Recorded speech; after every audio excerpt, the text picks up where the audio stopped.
Assalamualaikum.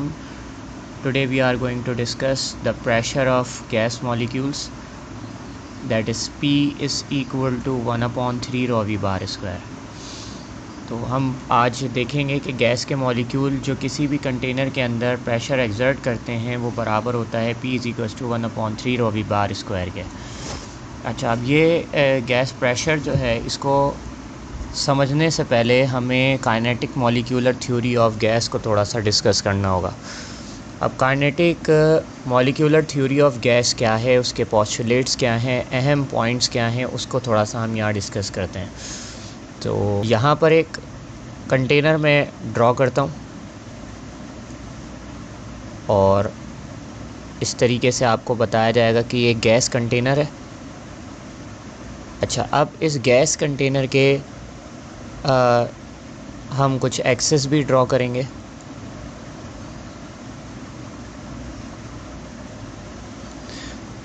जैसे ये container मैं आपको बनाकर दिखा रहा हूँ। यहाँ पे ये क्यूबिक शेप है और इसके अंदर जो है वो गैस मौजूद होगी, गैस के मॉलिक्यूल्स होंगे। अब यहाँ पर मैं बताता हूँ कि मेरे पास एक मॉलिक्यूल है गैस का। अच्छा, इसकी 3 डायरेक्शंस आपको यहाँ पर नज़र आ रही होंगी। एक ये होगी एक्स डायरेक्शन, एक ये यहाँ पर जो होगी ये कहलाएगी जेड डायरेक्शन, और एक ये जो डायरेक्शन जा रही है ये डायरेक्शन होगी वाई डायरेक्शन। तो इसकी बेसिकली 3 डायरेक्शन यहाँ पर आपको नज़र आ रही हैं, एक्स वाई जेड। यानी कि जो मॉलिक्यूल है वो आपके पास एक्स एक्सिस पे भी जा सकता है, वो आपके पास जेड एक्सिस पे भी बाहर की तरफ भी आ सकता है, और वाई एक्सिस पे भी जा सकता है। अच्छा, अब गैस में जितने भी मॉलिक्यूल होंगे, ठीक, जितने भी मॉलिक्यूल होंगे ये तमाम के तमाम होंगे आइडेंटिकल।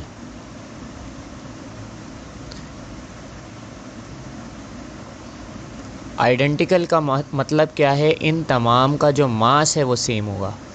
ठीक है ना, all molecule have same mass. तो हम यहाँ पर इसको कुछ इस तरीके से लिख लेते हैं कि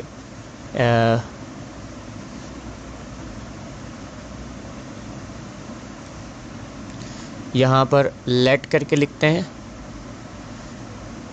m आपके पास क्या है, मास ऑफ ईच मॉलिक्यूल। एक मॉलिक्यूल का जो मास है वो आपके पास कहलाएगा m। अच्छा, अब इस गैस के अंदर देखिए जो हमारे पास मौजूद है, इस गैस के अंदर बहुत सारे जो है वो मॉलिक्यूल होंगे। तो बहुत सारे मॉलिक्यूल्स के लिए देखो हम क्या इस्तेमाल करेंगे, यहाँ पर लिखेंगे n। n आपके पास क्या कहलाएगा, नंबर ऑफ मॉलिक्यूल्स। इस गैस के अंदर बहुत सारे मॉलिक्यूल्स हैं, यानी नंबर ऑफ मॉलिक्यूल्स। अच्छा, एक का मास अगर 1 ग्राम है, अगर एक का मास मैं यहाँ पे बोलता हूँ कि एक जो है मॉलिक्यूल, इसका मास जो है वो 1 ग्राम है, तो दूसरे का मास भी क्या होगा, 1 ग्राम ही होगा। टोटल मास अगर हम इसका निकालें तो कितना हो जाएगा, 2 ग्राम। अगर मेरे पास बहुत सारे हैं तो इनका मास क्या होगा, इनका मास होगा nm। nm का मतलब क्या है, जितने नंबर आपके पास है मॉलिक्यूल और उनका जो मास है, सिंगल मास यानी कि एक मॉलिक्यूल का मास, उससे मल्टीप्लाई करवा देंगे तो पूरी गैस का मास निकल कर आ जाएगा कि कितना है। ठीक, कि एक मॉलिक्यूल का मास 1 था, दूसरे का भी 1 है, तीसरे का भी 1 है, चौथे का भी 1 है। तो अगर एक गैस के अंदर मेरे पास 10 मॉलिक्यूल हैं तो 10 का मास कितना हो जाएगा, 10m यानी 10 ग्राम। ठीक, तो मल्टीप्लाई कर देंगे हम n से, तो हमारे पास पूरी गैस का मास निकल कर आ जाएगा। तो यहाँ पर आपके पास क्या है, nm इज़ इक्वल टू, लिखेंगे मास ऑफ होल गैस, पूरी गैस का मास। अच्छा, अब आगे बढ़ते हैं।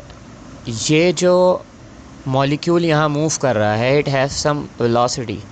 तो इस दर जो ये जिस वेलोसिटी से जाएगा इसकी वेलोसिटी होगी vx, ऊपर जिस वेलोसिटी से जाएगा वेलोसिटी होगी vy, और इधर से जिससे जाएगा वो होगी वेलोसिटी vz। तो ये भी याद रखिएगा कि किसी भी मॉलिक्यूल की वेलोसिटी किसी भी एक्सिस पर सेम रहती है, यानी कि vx, vy और इसी तरीके से आपके पास VZ। तो तीनों एक्सिस के ऊपर इसकी वेलोसिटी सेम रहेगी, कहीं पर चेंज नहीं होगी। ठीक है, एक मॉलिक्यूल की वेलोसिटी जो है वो एक्स एक्सिस पर, वाई एक्सिस पर, जेड एक्सिस पर सेम रहेगी। लेकिन अगर दूसरा मॉलिक्यूल है तो इसकी वेलोसिटी पहले वाले मॉलिक्यूल की वेलोसिटी से चेंज होगी। यानी इसकी वेलोसिटी को हम इस पूरे मॉलिक्यूल की वेलोसिटी को, जैसे हम यहाँ इसको हाईलाइट कर देते हैं, ये वाला मॉलिक्यूल जो है इसकी वेलोसिटी मैं कहता हूँ V1 है, तो दूसरे वाले मॉलिक्यूल की वेलोसिटी जो होगी V2 होगी, तीसरे वाले मॉलिक्यूल की वेलोसिटी V3 होगी, और बहुत सारे मॉलिक्यूल की वेलोसिटी के लिए क्या मालूम लिखेंगे n। ठीक है ना, तो n का मतलब आपके पास क्या है, वेलोसिटी ऑफ nth नंबर।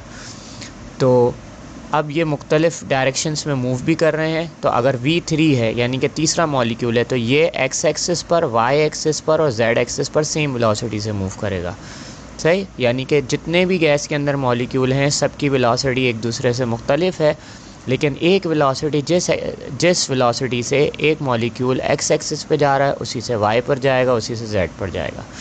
तो यहाँ पर हम उसको कुछ इस तरीके से लिख लेते हैं कि हमारे पास यहाँ पर जो v है वो क्या कहलाएगी, velocity of molecule, sorry velocity of molecule. अच्छा, अब अगर हम बोलें तो यहाँ पर Vx लिखेंगे बराबर होगी Vy के, Vx बराबर होगी Vy के और Vy बराबर होगी Vz के। ठीक, ये कंपोनेंट है इसकी, इस तरीके से हम बोल सकते हैं। अच्छा, तो अब हमने देखना है कि जब गैस मॉलिक्यूल्स जो हैं वो दीवारों से जाकर टकराएंगे तो इन पर प्रेशर एक्सर्ट होगा, और हम बखूबी जानते हैं प्रेशर का जो फॉर्मूला होता है वो क्या होता है। तो बेसिकली प्रेशर का जो जर्नल फार्मूला है P = force per unit area, ये इसका बेसिक फार्मूला है। हम इधर इसको इक्वेशन नंबर 1 बना देते हैं। अच्छा, अब हमने मालूम करनी है फोर्स, कि फ़ोर्स कितनी होगी हमारी जो मॉलिक्यूल एक्सर्ट कर रहे होंगे। तो सबसे पहले हम यहाँ पे लिखते हैं फोर्स फॉर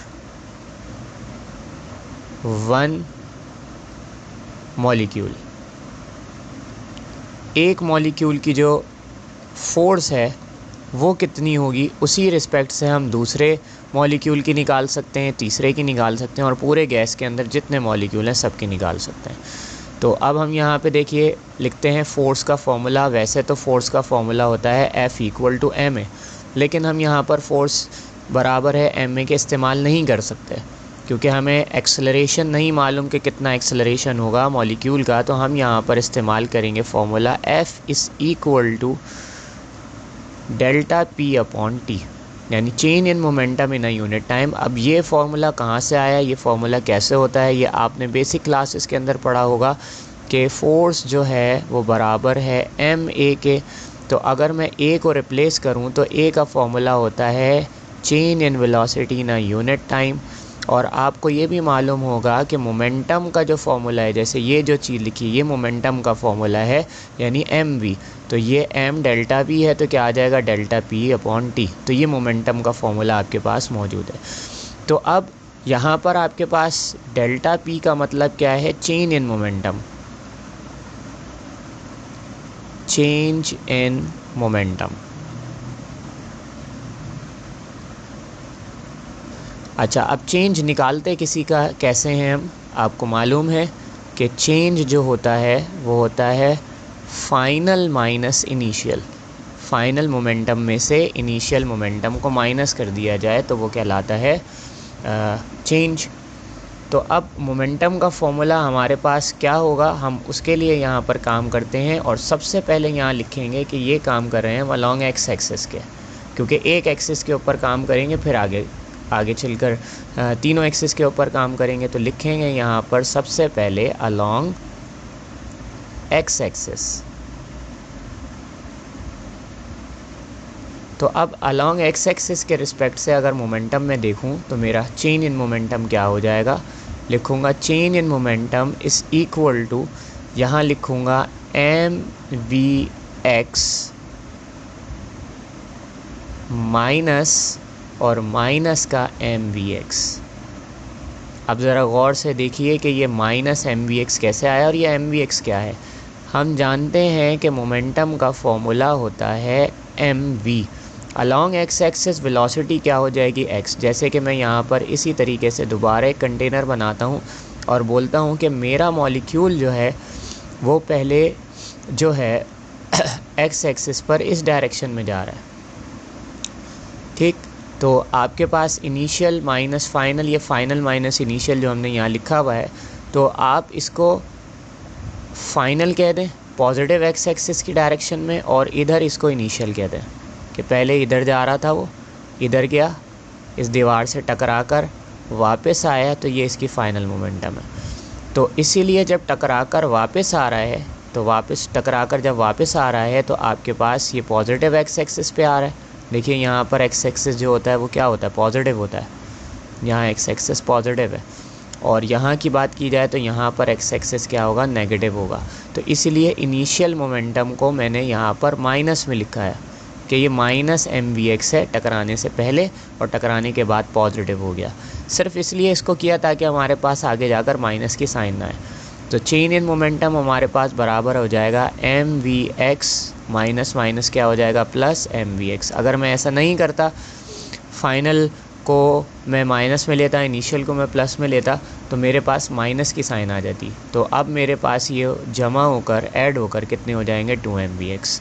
तो ये मेरे पास मोमेंटम आ गया इनिशियल और फाइनल के रिस्पेक्ट से। तो इसको अब हम सब्स्टिट्यूट करवा देंगे ऊपर इक्वेशन में, और ऊपर इक्वेशन को मैं इस इक्वेशन का नाम दे देता हूँ, ये इक्वेशन नंबर 2 आपके पास हो गई। अच्छा, अब क्या करते हैं, इक्वेशन नंबर 1 के अंदर इसको सब्स्टिट्यूट करवाते हैं। लिखते हैं इस तरीके से, पुटिंग इन इक्वेशन 1। तो मेरी इक्वेशन 1 देखिए क्या हो जाएगी, F is equal to delta P की जगह आपके पास क्या हो जाएगा, 2mvx अपॉन क्या आ गया, T। अच्छा, अब देखिए इसमें ये जो T है ये अननोन वेरिएबल है, हमें नहीं मालूम कि इसका टाइम कितना होगा, तो हमें इसको टाइम को चेंज करना है यहाँ से। कैसे, अब वही बात कि मेरे पास एक बॉक्स है इस तरीके से, तो इसको मैं बोलता हूँ कि यहाँ से लेके यहाँ तक की जो इसकी लेंथ है वो L है। तो अगर एक मॉलिक्यूल मेरे पास यहाँ से यहाँ तक जाता है तो कितना फ़ासला तय करेगा, L, और टकरा कर जब वापस आएगा तब भी कितना फ़ासला तय करेगा, L। तो L और L कितना हो जाएगा, L प्लस L बराबर किसके हो जाएगा, 2L, ठीक। तो 2L का डिस्टेंस ये तय कर रहा है, उसके रिस्पेक्ट से हमने टाइम निकालना है, क्योंकि टाइम का फॉर्मूला क्या है कि, या डेफिनेशन क्या है, टाइम टू कंप्लीट 1 वाइब्रेशन। एक वाइब्रेशन में जितना टाइम लगता है वो आपके पास टाइम पीरियड कहलाता है। तो हम इसको निकालेंगे सिंपल फार्मूले से, S इक्वल टू VT से। तो अब देखिए यहाँ पर अगर मुझे टाइम निकालना है तो फॉर्मूला क्या हो जाएगा, S अपॉन V। अच्छा, S की जगह पर हम क्या रखेंगे, कितना ये फासला तय कर रहा है, 2L। तो यहाँ कितना आ जाएगा, 2L, और नीचे V की जगह क्या आ जाएगा, Vx, क्योंकि हम अलॉन्ग एक्स एक्सिस काम कर रहे हैं। अब इसको मैं इस फॉर्मूले में सब्स्टिट्यूट करवाऊँगा तो मेरे पास देखें फॉर्मूला कुछ इस तरीके से हो जाएगा कि ये होगा F is equal to 2mvx upon T की जगह क्या आ जाएगा, 2L अपॉन Vx। अच्छा, जब चीज़ डिवाइड के डिवाइड में होती है तो हम रेसिप्रोकल करके मल्टीप्लाई कर लेते हैं, इस तरीके से लिखते हैं यहाँ पर। ये हो जाएगा formula, F is equal to 2mvx, और नीचे वाला V ऊपर आ जाएगा और 2L नीचे चला जाएगा। अब आपको बखूबी मालूम है कि V से V मल्टीप्लाई होगा तो Vx स्क्वायर हो जाएगा और नीचे हो जाएगा 2L। आप क्या कर सकते हैं, 2 से 2 को कैंसिल आउट कर सकते हैं, तो हमारे पास फॉर्मूला हो गया mvx स्क्वायर अपॉन L। ये फॉर्मूला हमने एक मॉलिक्यूल के लिए निकाला है, आपको याद होगा, एक मॉलिक्यूल के लिए। अच्छा, अब हम ये कह रहे हैं कि तमाम मॉलिक्यूल जो हैं उनके मासेस तो सेम है और लेंथ भी सेम होगी, यानी कि एक जगह से दूसरी जगह जाने के लिए जो फासला होगा सबके लिए सेम होगा। लेकिन हमने ये भी पढ़ा शुरू में कि हर मॉलिक्यूल की वेलोसिटी एक दूसरे मॉलिक्यूल की वेलोसिटी से चेंज है। तो ये फार्मूला हमारे पास कुछ इस तरीके से हो जाएगा कि पहले मॉलिक्यूल की जो फोर्स है वो उसकी वेलोसिटी पे डिपेंड करेगी, यानी कि v1x² अच्छा, अगर दूसरा मॉलिक्यूल होगा तो उसकी फ़ोर्स चेंज हो जाएगी क्योंकि उसकी वेलोसिटी चेंज है। तो क्या होगा फॉर्मूला, mv2x²/L। मास और लेंथ चेंज क्यों नहीं हुई, क्योंकि सबके लिए मास और लेंथ मॉलिक्यूल का सेम है। क्या हो जाएगा, mv3x²/L। अच्छा, इसी तरीके से बहुत सारे अगर मॉलिक्यूल हैं तो फॉर्मूला क्या होगा, Fn=mvnx²/L। तो ये तमाम मॉलिक्यूल की फ़ोर्स होगी जो तमाम मॉलिक्यूल जो प्रेशर एक्सर्ट कर रहे हैं, फ़ोर्स एक्सर्ट कर रहे हैं वॉल ऑफ कंटेनर्स पे। तो अब हमने मालूम करनी है टोटल फ़ोर्स। यहाँ लिखेंगे इस तरीके से, फॉर टोटल फ़ोर्स, सारे मॉलिक्यूल्स की जो फ़ोर्स होगी टोटल फ़ोर्स, वो हम कैसे मालूम कर सकते हैं। देखिए, फ़ोर्स बराबर हो जाएगी किसके, F1 + F2 + F3, और इसी तरीके से आपके पास क्या हो जाएगा, Fn। तो अब इनके फॉर्मूलाज हम रखते हैं जो हमने यहाँ पर ड्राइव किए हैं। F1 की जगह क्या आ जाएगा, mv1x²/L। 2 की जगह आ जाएगा mv2x²/L। इसी तरीके से mv3x²/L। और बहुत सारे मॉलिक्यूल्स के लिए क्या हो जाएगा, mvnx²/L।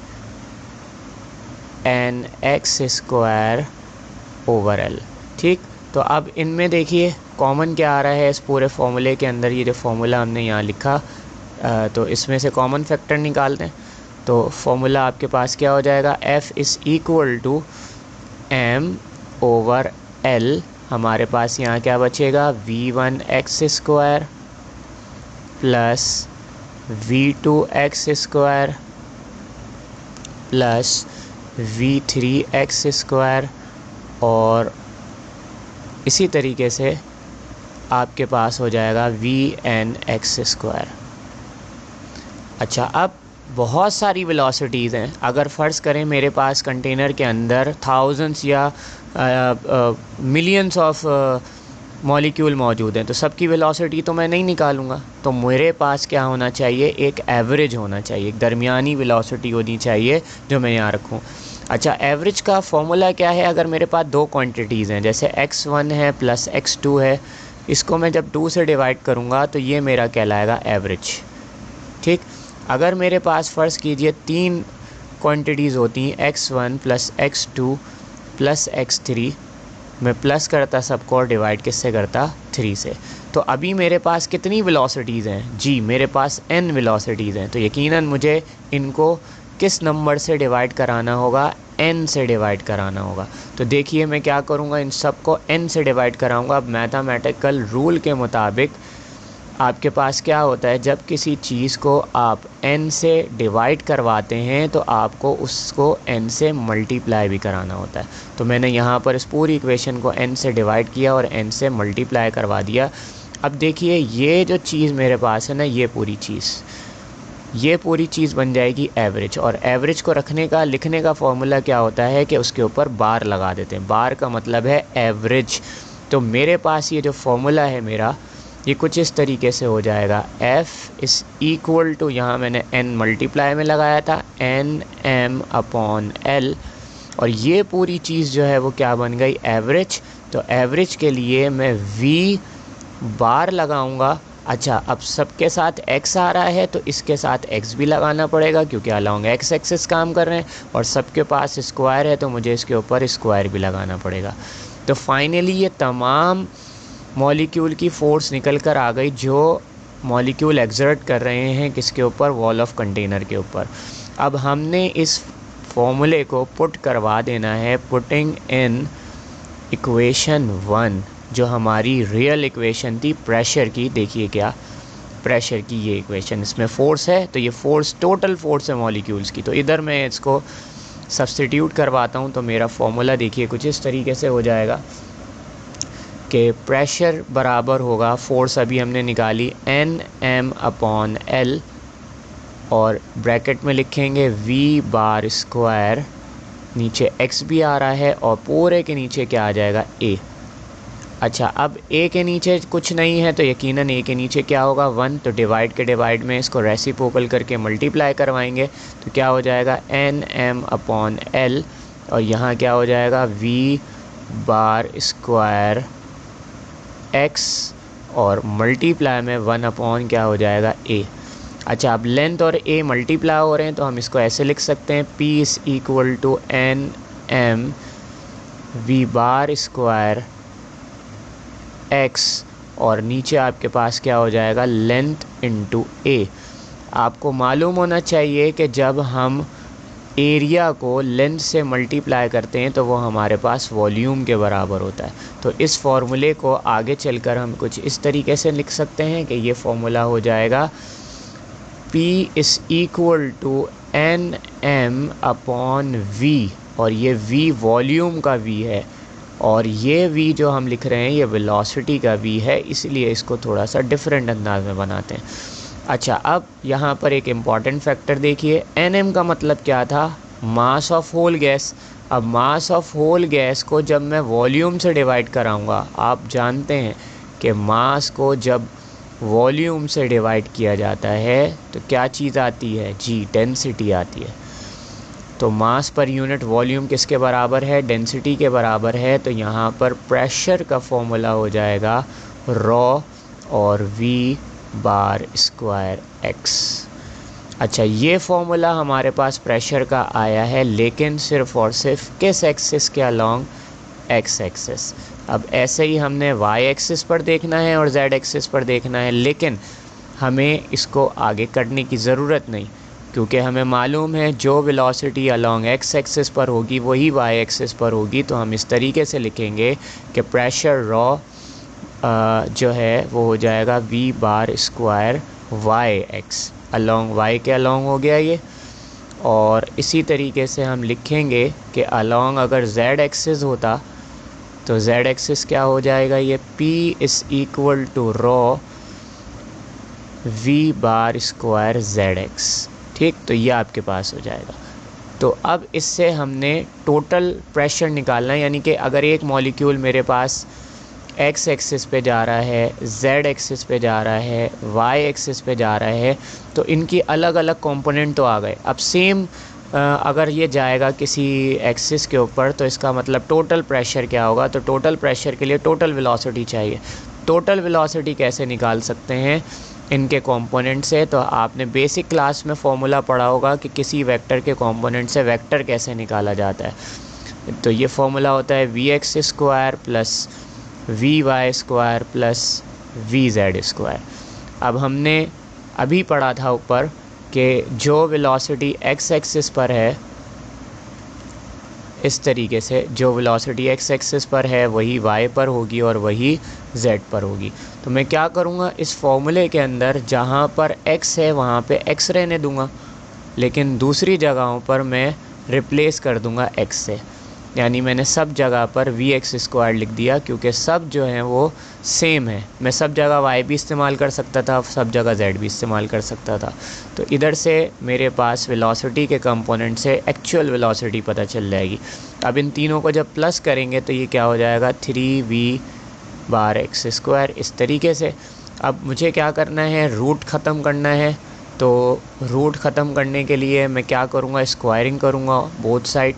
तो मैं क्या करता हूँ, इसके ऊपर यहाँ पर स्क्वायर कर देता हूँ और यहाँ पर स्क्वायर कर देता हूँ, ताकि ये स्क्वायर से रूट कैंसिल हो जाए। तो वेलोसिटी का स्क्वायर बराबर हो जाएगा 3V बार x स्क्वायर। अच्छा, अब इसकी वैल्यू निकालनी है ताकि मैं ऊपर फॉर्मूले में रख सकूँ, तो 3 डिवाइड हो जाएगा। तो V bar square upon 3 is equal to Vx bar square. तो अब ऊपर जो फॉर्मूला देखें हमारे पास गिवन है ना प्रेशर का, अभी हमने किया था प्रेशर का formula P = raw Vx bar square, ऐसे आ रहा था। अगर मैं यहाँ पर सब जगह पर y रखता तो मैं इसको y वाले फॉर्मूले में सब्स्टिट्यूट कराता, अगर सब जगह z रखता तो मैं z वाले फॉर्मूले में सब्स्टिट्यूट कराता। तो अभी मैं इसको यहाँ पर सब्स्टिट्यूट करवाऊँगा, तो अब मेरे पास आ जाएगा pressure P is equal to rho Vx की जगह पर आपके पास क्या आ जाएगा, simple V bar square upon 3। इस तरीके से अब इस 3 को मैं बाहर निकाल लेता हूँ, तो मेरा फॉर्मूला हो जाएगा 1/3 रॉ V बार स्क्वायर। ठीक, तो ये हमारे पास रिक्वायर्ड इक्वेशन है जो हमने ड्राइव करनी थी, प्रूफ करनी थी कि कोई भी गैस मॉलिक्यूल जो हैं वो किसी कंटेनर के ऊपर इतना प्रेशर एक्सर्ट करते हैं। सबसे पहले तो उनकी फ़ोर्स निकाली कि कितनी फ़ोर्स वो एक्सर्ट करेंगे।